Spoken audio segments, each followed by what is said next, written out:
Finally, the much awaited episode of One Piece of Gear 5 is released.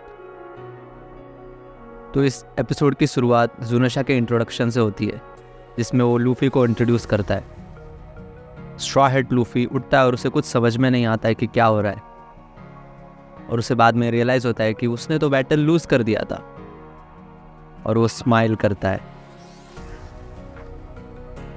वो gear 5 में पूरी तरह transform हो जाता है। उसके बाल, उसके कपड़े पूरे वाइट हो जाते हैं। फिर अगले सीन में हमें सांजी को दिखाया जाता है, जो कि लूफी के प्रेजेंस को पहचान लेता है।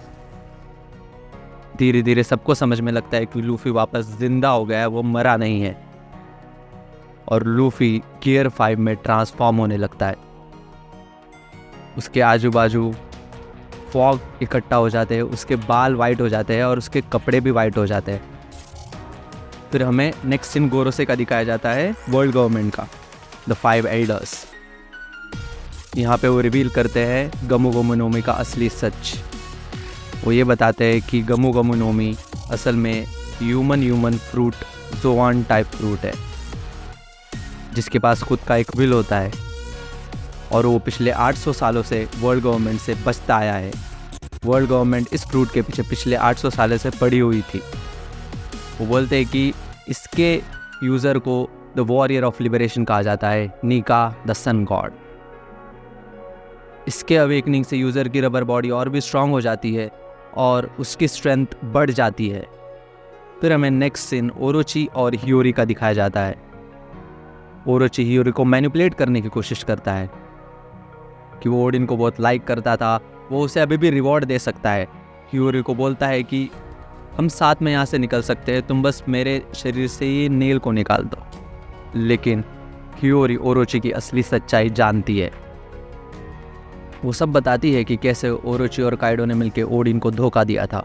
ये वादा किया था कि वो 5 साल में निकल जाएंगे और ओडिन को 5 साल तक एक फूल की तरह नाचते रहना है। लेकिन वो अपना प्रॉमिस तोड़ते हुए ओडिन के साथ बहुत बुरा करते हैं। हियोरी कहती है कि तुम फुलिश और पैथेटिक हो और मैंने तुम्हें कभी शोगन माना ही नहीं था स्टार्टिंग से। फिर यहाँ पे कांजीरो की एंट्री होती है और कांजीरो तपता हुआ ओरोची के पास जाके ओरोची को ही जला देता है। यहाँ पे ओरोची का दी एंड हो जाता है। फिर हमें नेक्स्ट सीन लूफी का दिखाया जाता है, जो कि हंसते हुए, नाचते हुए बहुत खुश दिखाई देता है। और इस एनिमेशन स्टाइल में उसके आसपास की जितनी ज़मीन है वो भी अलग ही पैटर्न में बिहेव करती है। उसके चारों ओर बिजली बिजली दिखाई देती है, yellow colour and red colours की, जो कि उसके हाकी को रिजेंबल करती है। लूफी बहुत खुश दिखाई देता है।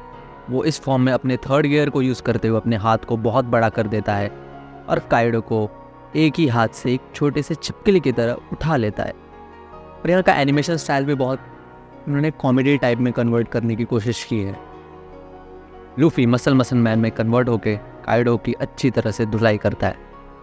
वो उसे उठा के इधर उधर पटकता है और काइडो की हालत ख़राब हो रही होती है। लूफी हंसते हुए बेकाबू हो जाता है। फिर काइडो अपना ब्लास्ट ब्रेथ का यूज़ करता है और लूफी वहाँ से भागने की कोशिश करता है। लेकिन यहाँ पे हमें कुछ ट्विस्ट दिखाई देता है। लूफी काइडो को अटैक को ही खुद के अटैक में कन्वर्ट कर देता है और वो अटैक काइडो को जाके वापस स्ट्राइक होता है। यह एनिमेशन असल में बहुत ही फास्ट होता है, तो कुछ समझ में नहीं आता है कि असल में क्या हुआ था। बहुत बड़ा एक्सप्लोजन होता है इससे, और हमें गियर 5 का एक इंट्रो दिखता है हंसते हुए लूफी का। और अभी रियल मैच तो अभी स्टार्ट होगा, जब काइडो और लूफी एक दूसरे से भिड़ेंगे। यहाँ पे एपिसोड का दी एंड हो जाता है और हमें एक आउट्रो सॉन्ग भी देखने को मिलता है, जो कि बहुत ही अच्छा था। इसका एनिमेशन बहुत ही सही था। देखा जाए तो एनिमेशन स्टाइल मुझे इतना खास लगा नहीं, क्योंकि इस एपिसोड में उन्होंने शायद थोड़ा कॉमेडी के फॉर्म में बनाना चाहते थे, इसलिए उन्होंने कॉमेडी एलिमेंट्स का बहुत ज़्यादा यूज़ किया था, और थोड़ा एनिमेशन स्टाइल भी उसी वजह से कॉम्प्रोमाइज़ हो गया। और मुझे ऐसा भी लग रहा है कि शायद लूफी के पावर्स को दिखाने के लिए शायद ऐसा ही एनिमेशन स्टाइल यूज़ करना पड़े। एंड हमें लूफी के कुछ पावर्स के बारे में भी पता चला, और भी बहुत सारे सीक्रेट्स के बारे में पता चला इस एपिसोड में, गमू गमू नोमी और हितो हितो नोमी के बारे में। So see you guys in the next video. Thank you for watching.